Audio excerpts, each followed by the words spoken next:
our stance on gender and sexuality within our spiritual community and within the twin flame community at large. Actually, it isn't just us that has this belief. It's that a twin flame union, contains a masculine and a feminine soul within it. And that's what charges the attraction in the union. And that's from our experience. So I just want to point out the similarities between this way of thinking about the supposed existence of a divine masculine energy and a divine feminine energy, and that's what creates the attraction. This is the same sort of idea that we find in feminine energy dating advice, and it's one of the reasons why I speak out about feminine energy dating advice, because I think this idea is very toxic. This idea that a functioning relationship or a relationship that contains attraction has to have a polarity. That's not actually true, in my opinion. People who have a lot of commonalities and similarities can also feel attraction to one another. And forcing this idea on people that there has to be a masculine feminine polarity is really toxic, in my opinion. And I've done whole videos where I've talked about this, so I won't go into too much detail, but just wanted to draw your attention to the parallels between this whole twin flame masculine, divine feminine nonsense, in my opinion, and the sort of ideas that feminine energy dating coaches push as well. Own spiritual exploration charges the attraction in the union. And that's from our experience and from our own spiritual explorations. That's what we have defined and experienced as the truth of reality, because that's the only way we want to live. Is what is the truth? What is spiritual reality? What is a spiritual truth? We don't, Jeff and I, although we're physical, we don't live in the physical world. So let's not forget also that their only claim to fame, their only claim to so called truth, and their only means of knowing this knowledge that they push on their followers is the fact that the two of them claim to be so called twin flames and that they are in a relationship.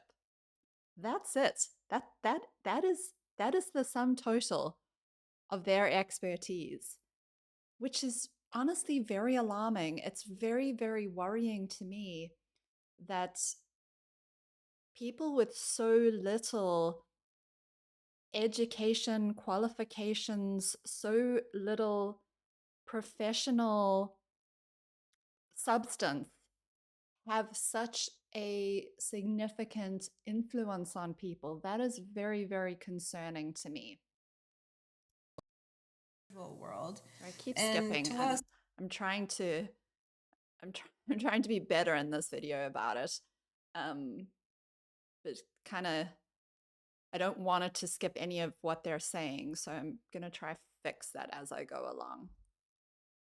what is a spiritual truth? We don't, Jeff and I, although we're physical, we don't live in the physical world. We live in the spiritual world. And to us, like, that's the foundational basis of our reality. And so when I took my own spiritual journey, it was a very logical question and conclusion that I arrived at, which is, am I attracted to men or women? And really, what I knew when I was saying that question, this was like back in my early 20s, am I attracted to a masculine energy or a feminine energy? Because I was very clear in myself. I'm a feminine energy. There's nothing in me that feels like penis or is penis and that masculine energy. Like, I remember like trying it on. Like, I mean, I kind of get what she's saying in a sense, but she's equating masculine energy with having a penis. And I think we have evolved to a point as a society where we know that even people who do not have penises can exhibit masculine traits. There are plenty of women and non-binary people and people who who don't necessarily identify as a biological man who have so-called masculine energy. That's not necessarily something I believe in, but who exhibit masculine traits. It's it's something, it's a completely made up idea, this concept of masculine energy, really. I mean, there are qualities we traditionally think of as being more masculine because men seem to possess them more often. But that doesn't mean that other people can't also exhibit those qualities. And I think she's trying to explain their stance on gender using her own experience. And I think she's giving away just how ignorant she is, in my opinion. As a man and being manly and wearing like just yeah, like wearing a costume. It was like a Halloween costume. It was Halloween. I was Luke Skywalker or something. And I just remember feeling like I'm not a guy. Just no, I'm not a guy. I'm definitely a woman. I feel women in every way.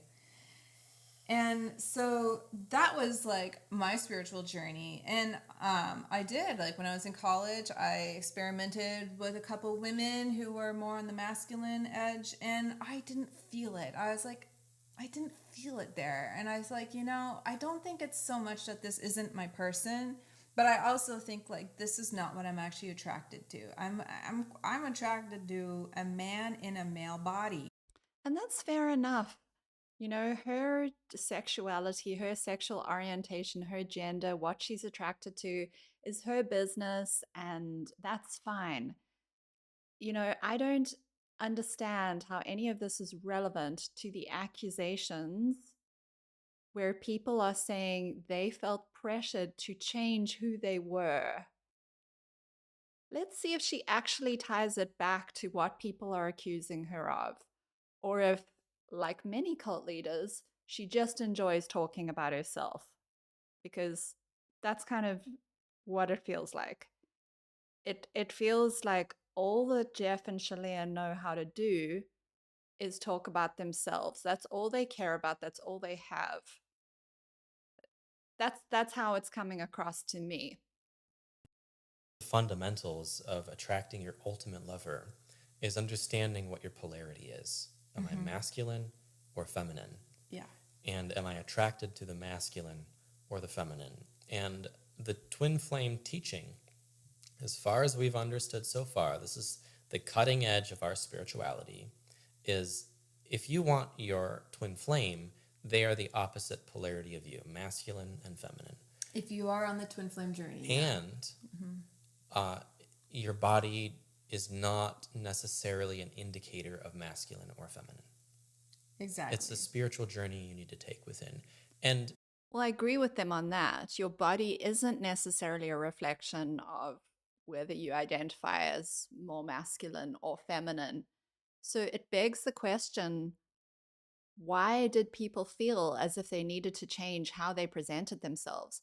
Because Jeff and Shaleia are directly contradicting what we saw in the documentaries, where I'm thinking specifically of that lesbian couple who left the group quite a long time ago. They were like one of the first kind of high profile defectors from this cult. It was a, a lesbian couple. They have the most, from what I can tell, the most beautiful relationship. And Jeff was pressurizing one of them, I believe it was Anna. He was pressurizing her or Anne, I forget if it was Anna or Anne, and he was pressurizing her to adopt the name Dan and to start altering her appearance to look more like a man, to appear more masculine, and she didn't want to do it. And that was ultimately, it seems like one of the biggest factors that caused this couple to leave the group. And so we know that although it seems like they are attempting to appear politically correct in this explanation video, but we already know that they did pressure people to change their appearance and to change how they presented themselves.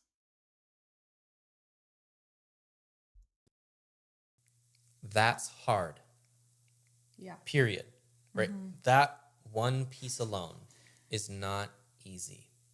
And we ask you to, if you've seen the docudramas, if you've been part of the drama, we ask you to have compassion for the former students and Yeah. I guess the family members or whoever else was involved. This is very insidious because he talks about compassion, and that sounds like a nice idea, doesn't it? But what he actually means is have contempt. See them as less than you. See them it's an us and them that he's doing here, and he's disguising it as compassion. So have compassion for these people, these students who've left the group. And what he's really saying is have pity on them. You're so much better than them because you could stick it out, and they were just too weak. They couldn't hack it, so that's why they left. And I the first time I watched this, even before I listened to what he's about to say next, which will show you that he actually looks down on the people who have left. To me, just that whole way that he says have compassion on them just is it's so obvious to me, it's so clear to me that he is looking down on them. And when he says compassion, what he actually mean is he has contempt for them. He sees them as lower than him and Shaleia. And he's trying to create an us and them divide, but calling it compassion. Have compassion for them because not only is this work difficult that we do, being in proximity to the people who are doing this work is also extremely difficult because you didn't decide to do this work. Someone close to you did.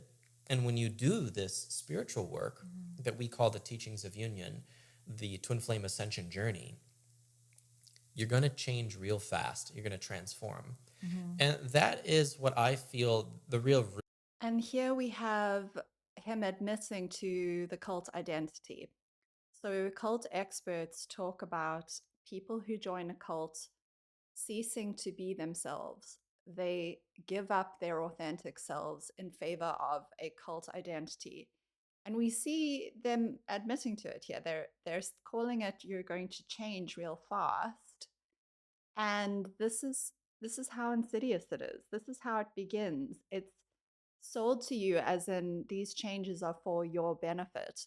We are helping you to become better. We're helping you to evolve in the case of a spiritual community like this.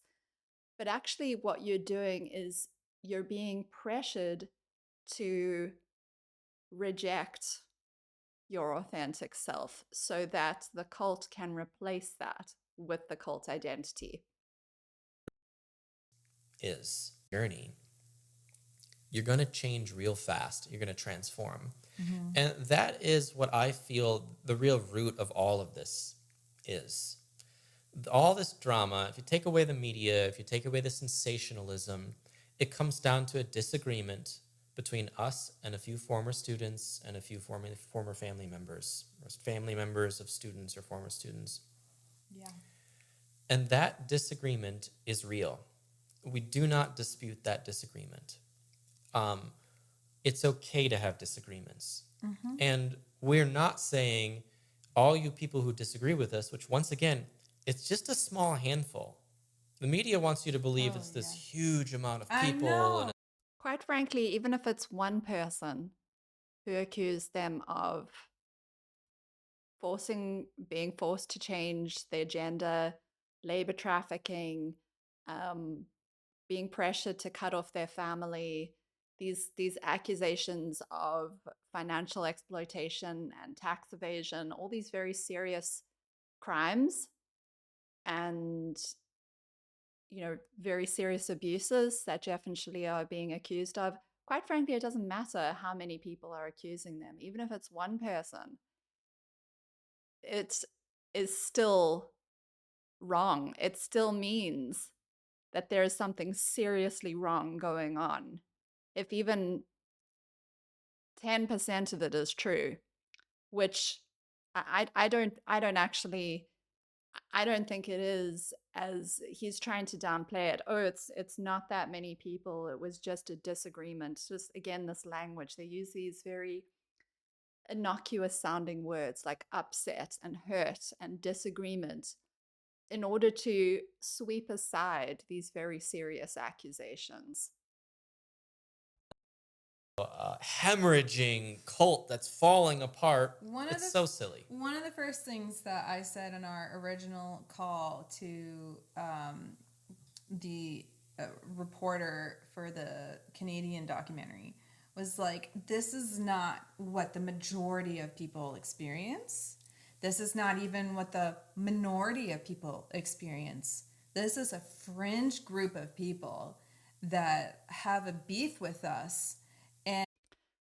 Bear in mind, again, I can't help drawing parallels with Nexium. This is exactly the same thing that Keith Raniere said when, he had the Nexium 9, who originally left Nexium in 2009 and began speaking out and saw the wrongdoing that was happening inside the organization. And then again, when Sarah Edmondson and Nippy and Mark and Bonnie and those whistleblowers left, Keith Raniere tried to play it off like it's just a fringe, it's just a small handful of people who had a beef with them. So this is straight out of the cult playbook. And I actually can't help wondering, I believe Jeff actually mentions Nexium later in this video, and I can't help wondering whether he didn't, the two of them didn't actually model their organization to an extent on Nexium, because there are so many parallels. I mean, even the way that the group is structured, like a pyramid scheme, where it's all about recruiting and bringing people in and then getting a commission off of people you bring in, and all the money stays within the organization. It's run very much like a pyramid scheme, just like Nexium was. To the media and had it exploited and exploded all over the world. And it was just like completely ignored other people's experience. And like, you can just go on our website and you can read, like, we have a testimonial page. It's like you're just scrolling and scrolling and scrolling. It's hundreds. And they're all authentic, like. And they're extraordinarily positive. Yep, we got a unions But page. Well, similarly, Nexium claimed to have had tens of thousands of students who also got positive results. People who didn't experience what those in the inner circle experienced. That, not everyone in a cult is a victim of a crime. Cults use positive experience and so-called wins, if we use a Scientology term, they use the wins in order to sell the cult to the outside world, in order to bring people in order to draw people further in. No one would join the cult if they weren't experiencing positive benefits. The positive, the wins, the good testimonials are the cheese that's used to trap the mouse and to draw people closer and closer into the inner circle. And once you get right close to the small inner circle of the cult, that's when you really, really see what's going on. So this is common in cults. People, you have, if you look at, is it Stephen Hassan or Rick Allen Ross, one of those cult experts, I forget which one, but they talk about the various rings. I think it's Stephen Hassan. They talk about the various rings, the circles within a cult. And people right on the outside, on the fringe, on the like right on the in the outer circle of the cult are the ones who tend to get the most benefit. And those are the ones that find they don't always experience the harm, or the harm that they experience might be fairly minor. But the closer you move into the inner circles, the more cult-like the group becomes. And again, this is something this is a parallel we see with Nexium. This is also a parallel we see with Teal Swan's spiritual community. Same thing. People who just take a few courses, go to a few workshops, who are in the outer circle, they may never experience a lot of the cult like activities that people in the inner circle experience. Caveat, it's really hard. Yeah. Okay? Like, This is an ascension this is journey. not a too good to be true thing. No. This is a group of people who put in a lot of really hard work together and got exceptional results as a result. The timing in which you So do you see how the contempt starts to creep in? He thinks he's hiding it really well, but to me anyway, I can see it. It starts to creep in. He's like, well, these people who had the positive benefits, they put in the work, and these people who left, well, they just didn't put in the work. That's where he's going with this. So when he says he has compassion, what he really means is he has contempt for them. They're lazy. They didn't put in the work. They didn't want to do the difficult stuff. and the level of result you get, no guarantees. No one can tell you what's going to happen next on your spirit. No guarantees, you say? Well, this is a lie, because on their website, and when they sell these courses, this Twin Flame Ascension School, all these various expensive courses, this coaching, they do promise union with your twin flame. That's the promise that they make to their members. And this is where all the problem came in for them, really, because they had a bunch of students, mostly women, who had been doing this so-called hard work for a long time and not seeing any results. They weren't getting into union with their twin flames. Some of them were being blocked. They were getting restraining orders taken out against them, and it was a real problem for Jeff and Shaleia, because they had made these promises of results and people weren't experiencing the results.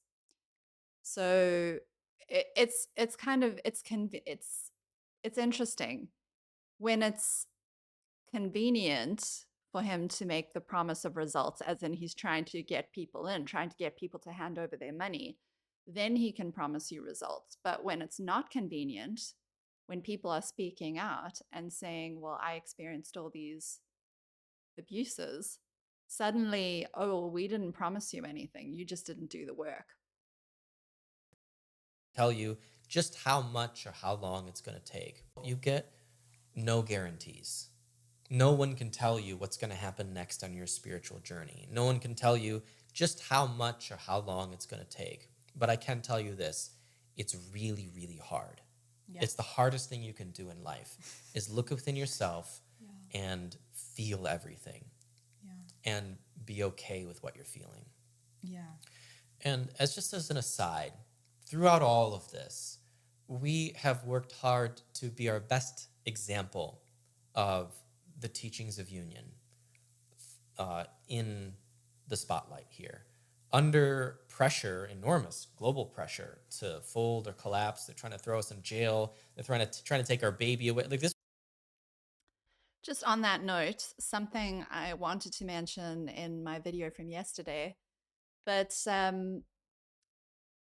within the last 2 weeks, several US government agencies have actually raided their home and confiscated documents. So it seems like, and actually the Attorney General for the state of Michigan, I believe, I'm not very versed in the American legal system, so forgive me if I get some of these terms wrong. But a representative from the Attorney General's office actually put out a call to the public for information that would lead them to, which would help them in their investigation of criminal activities going on inside Twin Flames universe. So Jeff and Shaleia are being investigated currently by several government departments. And I'm very hopeful that this is going to lead to some actual justice for the victims, people who have been victimized by this cult, and that Jeff and Shaleia are going to be stopped, because these two, if they are left to their own devices, if they're not apprehended by the legal system, these two are going to go on to continue harming people. They are not put off by the bad publicity that they've received. They are just going to go full steam ahead. That's what I feel. And I really, really hope that we actually see some justice and that these investigations, yield some results, that something comes of the investigation that's being done into this group. Oh yeah, we had people constantly driving by our home in our Stop in private front of our house, neighborhood. take Stop. pictures, Someone drive came up our up my driveway. driveway. Reporters coming to my front stoop. Really like vile, degenerate level behavior. I mean, it's not cool having people driving up your driveway or reporters coming to your front door, but I don't know if I would call that vile, degenerate behavior. I think it's kind of understandable. They want commentary from you. They want to know if you are really doing the things that they have heard about. Sure, it's invasive, and I wouldn't recommend that you engage with these people. I wouldn't recommend that you approach them in any way. Please don't, but I wouldn't call it vile, degenerate behavior. For years of this. Oh yeah, just really So, awful. our aim was just to be the best example of this that we could be. Just to humbly sit with the feelings that we were having and experiencing, love ourselves there. Oh God, these two are so self-absorbed. It's all about them and their feelings. We were so uncomfortable. This was so hard for us. We just wanted to love ourselves and sit with the feelings. They show absolutely no concern, no empathy or focus on the people who have been harmed. It's all about themselves. And again, this is the dead giveaway of a cult leader and a toxic person, is they're presented with harm that has been done to other people. They see the evidence of the harm, and their first thought is self, how to prioritize themselves. They're not capable of stepping outside of how hard this is for me. What about other people? Exercise teaches. Ugh. Just to humbly sit with the feelings that we were having and experiencing, love ourselves there, like our teaching with the mirror exercise teaches, and move through it. And I got to say that this was it was a wonderful opportunity for us to not only apply our spiritual teaching, but to test it in really hot fires and to see if it worked out for us and our students. See if see how good it is.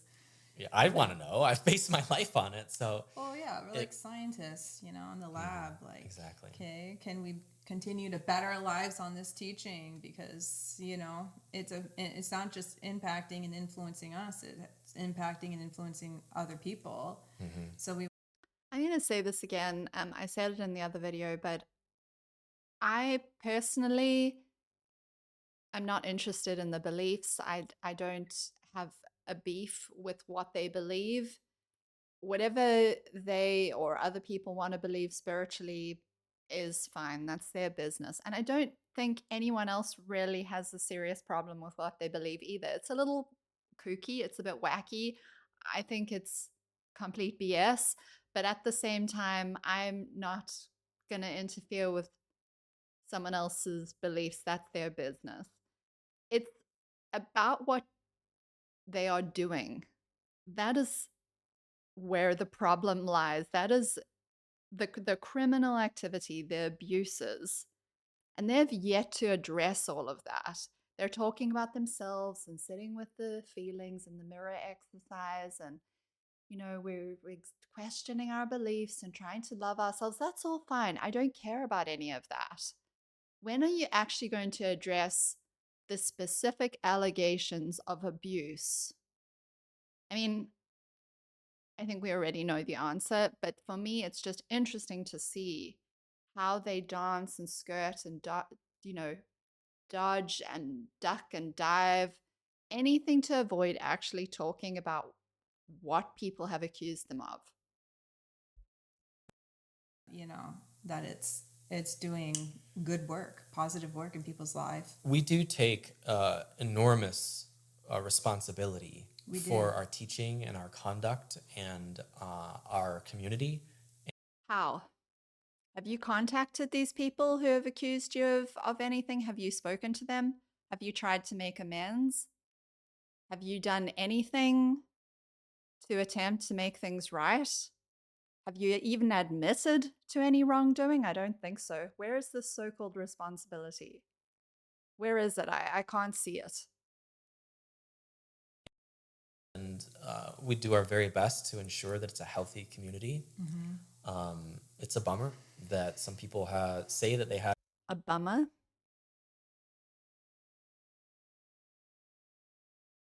It's a bummer. I mean, again, if you really look at the language that they're using, it's very telling, it's very revealing about how these people think. It's all self focused. It's a bummer for us. It wasn't nice for them. They're saying it's not nice for us to experience people saying bad things about us. There's no concern for what it's like for other people. It's all self-focused.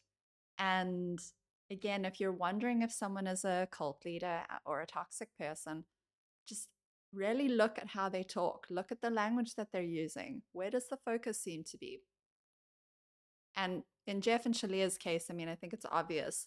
They're 100% focused on themselves. experience. And we do our very best to ensure that it's a healthy community.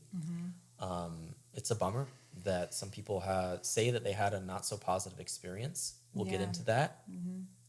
But as we were saying before, like, we got our smartest people to go through every allegation. We took it very seriously, and we couldn't find any truth to any of it.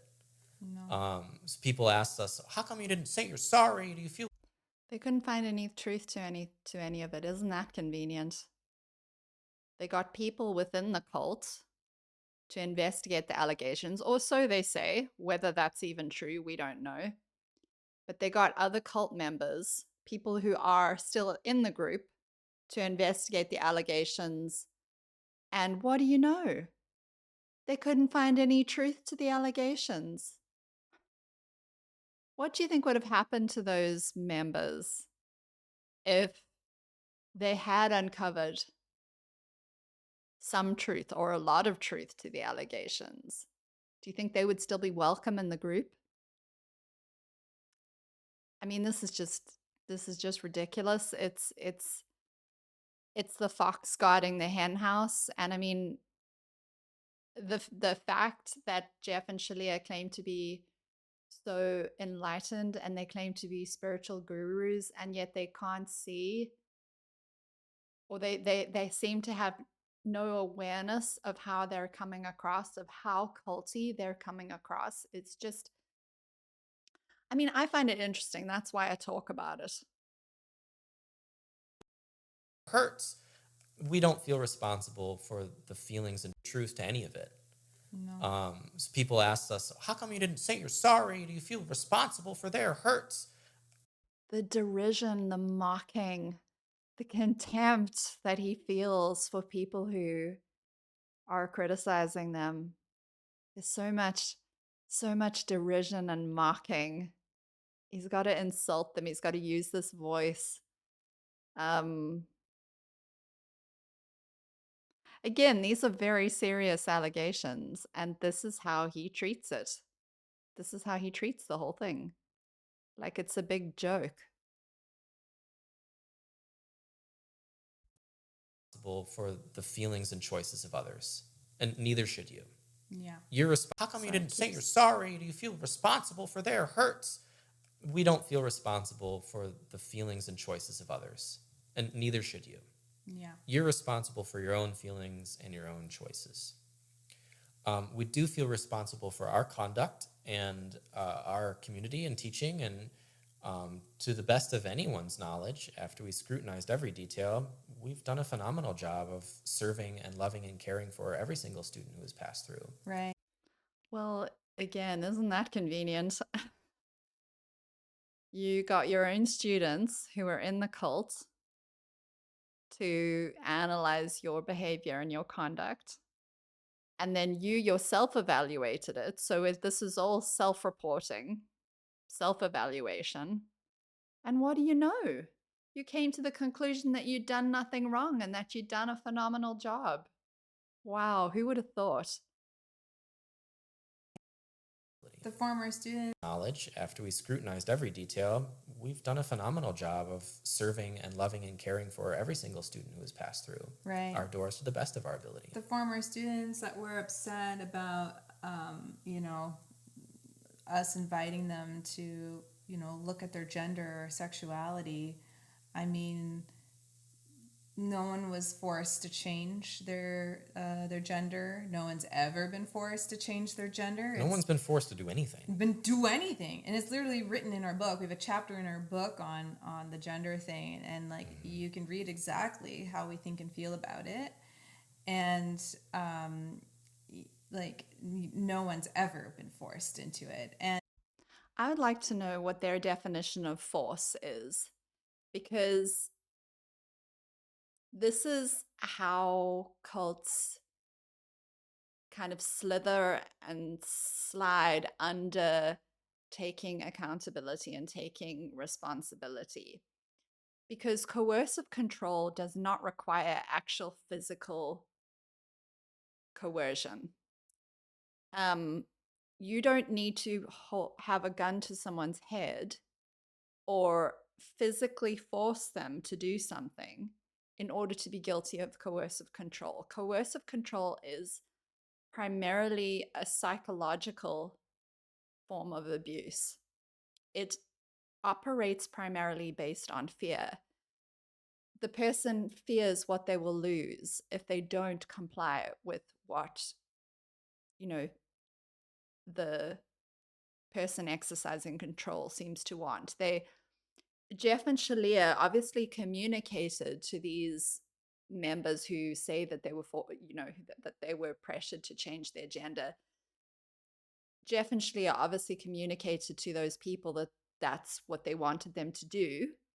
And I think if we look at the video footage, it's clear that they were actually being quite forceful about it.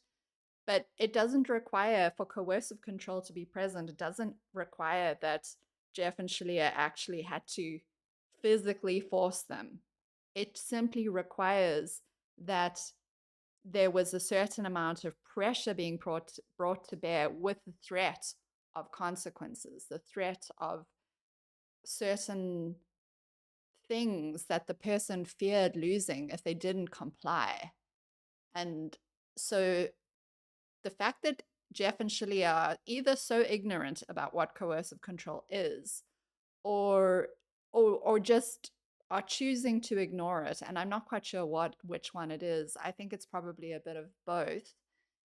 Is again, it's just another reason why these two just they need to be stopped legally. They cannot be allowed to continue.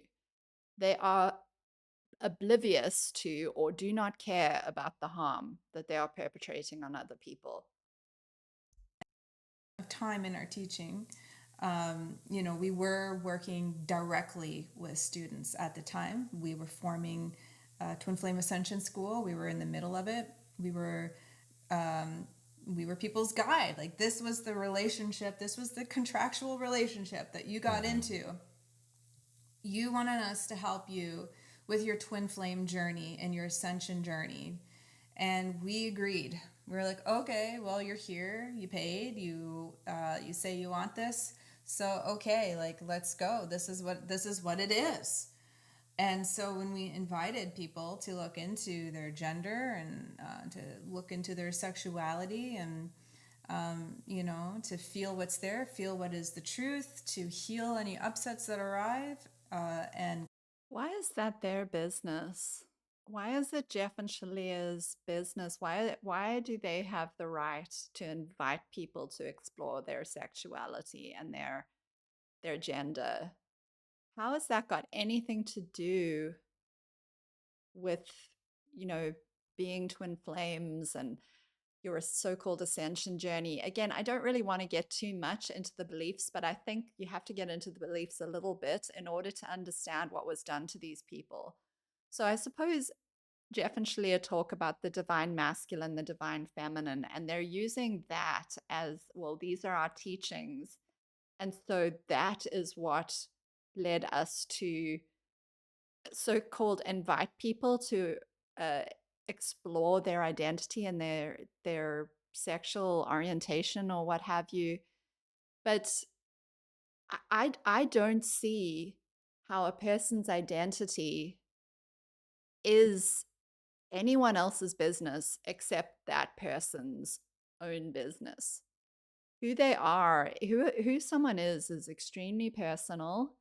And, you know, if you come to someone for help, I think you have a right to expect that they respect certain boundaries, certain privacy considerations about who you are. They don't have a right to go to dive right into your identity and start excavating and start making you ask all kinds of questions and causing you to doubt yourself. I know they're trying to make it seem really innocent, like it was this spiritual exploration, this spiritual journey. But what they're actually talking about is getting very invasive and getting very involved in things that they have no right to be involved in. That things that are not anyone else's business except that person's own business. It's, you know, they talk, there's a right, a human right in the Bill of Rights. The you know, the United Nations Bill of Rights, most constitutions have a Bill of Rights, and one of a right that you'll often find, a human right, is the right to dignity.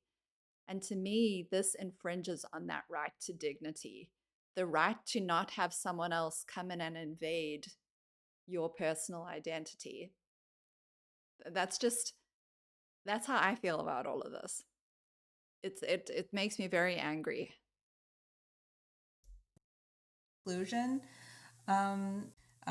you know, to feel what's there, feel what is the truth, to heal any upsets that arrive, and come to your own conclusion.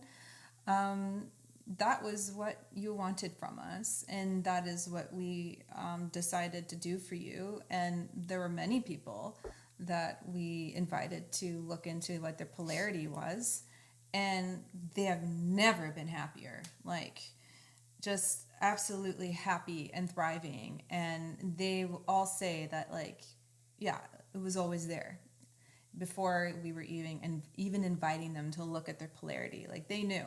Well, look, I don't want to comment on how happy people are genuinely about having transitioned to a different gender. That is people's own business. But what I do want to comment on is unhappiness allowed to be expressed within Twin Flames universe? Is someone allowed to say that they are unhappy with the guidance that they received? I mean, if Jeff and Shaleia are guiding people in these very personal ways, is someone allowed to push back on that guidance? Are they allowed to say, actually, I didn't enjoy that? You know, that wasn't good. That was quite harmful to me, actually. And this is what people who've left the group are saying. And Jeff and Shaleia claim to be open to feedback, or they claim to, like, be willing to look at their own conduct, or, you know, that it's just an exploration and people are free to do as they choose. But yet you have all these people who have left the group who are saying they were not happy with the so-called guidance that they received. And Jeff and Shaleia are just dismissing it. So that leads me to the conclusion that people within the group, within the cult, are actually not free to push back on the guidance that they receive from Jeff and Shaleia. That's my reading of the situation. Kind of there. Mm-hmm. And so then if they wanted to continue exploring that further and changing themselves, hey, that was on them. That was not on us at all. Mm-hmm. We were just there to help you attract your twin flame to you and have achieve harmonious twin flame union. Except that people were specifically paired with others within the group. This did happen. There were these rounds of pairings that happened where Jeff and Shaleia and their top coaches specifically paired up people in the group and said, well, this is your twin flame, this is your twin flame. And they were told who their twin flame was. And if it happened to be two women, as it was in a lot of cases, because the group was mostly women, then the idea of having two women in a relationship was unacceptable. And so that's when the pressure to change gender actually came about. And so it's not good enough for her to say, well, it was on you. If you wanted to transition your gender, that's on you. When we know that the origin of the pressure to change gender actually came from these twin flame pairings, and that Jeff and Shaleia they orchestrated it all. It's done through And self-awareness. self-love. Yeah. And like honestly, I don't have any problems if anyone identifies as a lesbian or gay or non-binary. Like, honey, you do you. Like, don't even care what I think and feel. Like, Yeah. I live by my own choices and my own feelings. But people in the group within the cult obviously do care what Jeff and Shaleia think and feel. I don't know how she can say something so ignorant. Too. You're not like beholden to anyone but yourself. Mm-hmm. And so, yeah, I felt that was very unfair of the former students to say that because that was so far stretched from the truth. It's just a narrative the media could cling to and spout and get attention, Right, and to further cause upset. to frame us further. Okay, so wait. So was it the former students making the accusations, or was it the media spinning a false narrative? Because they seem to switch between those two. They can't quite decide who is to blame for the hot water that they find themselves in now. Was it the former students, or was it the media, or maybe I think they probably it just seems like anyone who is being even vaguely critical is an enemy to these two. Why us?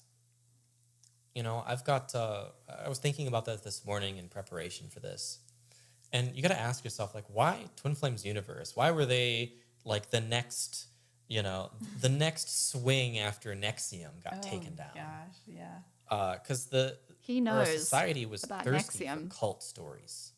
And Nexium documentaries came out, and everyone was in an uproar. And true crime podcasts were popping up everywhere. And then then TV shows based on these crime podcasts, true crime podcasts. huge sensational Huge wave, money there. pandemic, right? Like, why Jeff and Shaleia and Twin Flames Universe? And I think I've got a few reasons.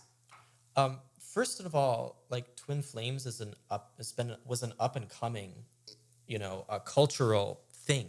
It wasn't in the lexicon before all this went big. It was getting there. Yeah. And we were one of the bigger twin flame, brands out there at the time when this started to get picked up. We felt strongly that we were the only ones doing the real spiritual work. There were others doing real spiritual work. That's convenient, isn't it? The way that they talk about themselves, they just have such contempt for everybody else. We were the only ones doing the real spiritual work. They just, these two people are just, I did mention this in one of my videos about them, but there was a time when I was quite into this concept of twin flames, and if you look up information about twin flames, unfortunately, Jeff and Shaleia do come up quite a lot online. They are one of the bigger kind of groups that are talking about twin flames. And I tried out their content back in like 2017 when I was sort of into this idea a little bit. And I couldn't stomach the two of them. They are so self-important and so lacking in any sort of substance for me. I couldn't stomach it, but yeah, they are one of the bigger kind of content creators talking about twin flames. So I suppose it stands to reason that it stands to reason that if someone were to investigate the whole concept of twin flames, is this a good spiritual practice? Is this something that is being used to exploit people?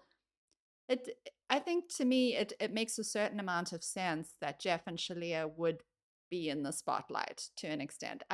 It's very weird the way that they talk about it though, because on the one hand they say, "Oh, we're just a quiet little backwater spiritual community, and in just minding our own business in a far corner of the internet." And then on the other hand, they say, "Well, we were one of the biggest twin flames groups." So yeah, it's but everything is spun to create a narrative that they are the special ones, and also they are the only ones who are spiritual and doing the work, and no one else understands, and no one else is as enlightened as they are, and all this sort of thing. The ones producing the real result of harmonious twin flame union. And we found it was really important to us, like morally, that other people know about this idea. Like, hey, like I have the most extraordinary love in my life and I know how to get it. And we wanted to help other people get it too. We felt it was our dharma, like you said, our moral responsibility. So it had nothing to do with the money. They want to portray this as if it was a moral obligation that they had to start this group to share these teachings about twin flames. Had nothing to do with money. It had nothing to do with the fact that they were staying in their friend's house eating hot dogs 3 times a day because they had no money, and they realized that starting a spiritual community was a way for them to make a good living, especially exploiting people who have a yearning for true love, who believe in this concept of twin flames.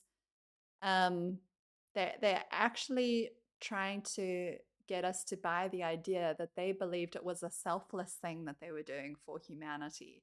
Like they had a moral responsibility to share this with the world. The world was coming to our doorstep. And so that was one of the main like motivations for us in engaging with the media, was because we felt that there was just genuine interest in the concept of twin flames. And for us, we have always felt that it was the natural evolutionary step in relationships. I remember when we were in our 20s, there was this trend of conscious relationships. Yep. And I remember thinking, like, yeah, we're moving away from soulmate relationships. Like, those are great, but they're not eternal. We're not actually designed to be romantic with soulmates. But like conscious relationships in my mind was really twin flames. And then when I discovered the realm and the concept of twin flames and the word itself, I was like, oh, that's what I'm looking for. Yep, that's it. That's the thing. And that makes total and complete sense. I grew up as a Catholic, and we were taught about Adam and Eve and how, God created a wife for every man and a husband for every woman, And I just felt like, like I am created with somebody. Like I felt it so true in my soul, just this deep resonance of like, I am created as a twin flame with one other person here, like to be romantic with and to go ever deeper in divine love with forever and ever and ever. And this is a spiritual path that brings me ever closer to the divine Godhead. Like God's design is perfect. Of course, God would create a perfect romantic partner for you so that So she's talking about her spiritual beliefs and the whole concept of twin flames. And again, I just feel like I want to reiterate I don't necessarily have any beef with what they believe spiritually. It's their business. They're allowed to believe these things. If it makes sense to them, if it feels right to them, that's fine. And she's offering all these explanations as a way to say, well, look, isn't it so beautiful? These beliefs are so kind of romantic and beautiful, and it's such a lovely concept, and the world was looking for this, and that's fine. And maybe all of that is yeah, that all of that might be fair enough. Maybe people were asking them for guidance and advice about how to meet their twin flames. But what I have a problem with is if this is, according to their beliefs, this is not what I believe, but if this is supposedly your divine partner or what have you, how is it that so many people, so many couples were paired up within the Twin Flames universe cult? How is it that Jeff and Shaleia felt like they had the authority to tell people who their twin flame was? They don't address that, but we know that this happened in the group. So for me, that's the concerning part. It's where you're interfering with other people's rights, with other people, you're interfering in arenas in other people's lives that are very personal and private to them and causing a lot of harm in the process. That's the problem that I have. in your relationship, God's design is perfect. Of course, God would create a perfect romantic partner for you so that you could go deeper in your relationship with God. It just makes sense. And so, in all of my research and my feelings just verified it. And you can find this as far back as not just Christianity, but it's also in Islam, in the Quran. It's also even further back in history in Indian spirituality. They have so many twin. Their whole pantheon is like twin flames. Yeah, this concept's very popular in India, and I think Ancient it's Greece too. yes, ancient Greece. It goes back to there as well with was it Socrates talking about this, or is it Plato? Socrates, Plato, one of those guys. They can't really tell the difference. They're two completely different philosophers, but anyway, so they're saying, how twin flames, the concept of twin flames is in a lot of religions, and again, maybe that's true, but I think it's worth pointing out religion has been used as an excuse to perpetrate a lot of harm on a lot of people, and I don't think the fact that this concept of twin flames that is present in a lot of major religions, or according to Jeff and Shaleia, it is. I suppose that's a matter for interpretation, but it doesn't mean that it's inherently a good thing. A lot of religious beliefs have been demonstrably shown to be harmful. Yeah, like this isn't like a new concept. It's always been there, folks. So when people say, no, you don't have a twin flame, I just laugh. I'm like, oh, okay. I guess earlier humans were wrong. Um, like they weren't all wrong. Like there's a reason why certain concepts and technologies continue to be passed forward into generations, because there's truth to them. There's a lot of harmful ideas and concepts that get passed through the generations as well. I mean, just because something existed thousands of years ago, it doesn't, and it stood the test of time, doesn't mean it's a good thing. So, were you done talking about this part? No. Okay, go ahead. Yeah. So we had we met each other. We found this thing, twin flames, and it was the most incredible thing. Like, I was looking for it and I found it. Yeah. And the next step was, I can't keep this to myself, so I need to share it with others. And so we went about doing that. And this is how we started our career together. And, the reporter from CTV asked me, like, what's your motivation behind everything? And this is my motivation, is I got something beautiful and I wanted to share it with others. And off we went with, we started with Awaken Intimacy, and then it evolved into Twin Flames Universe.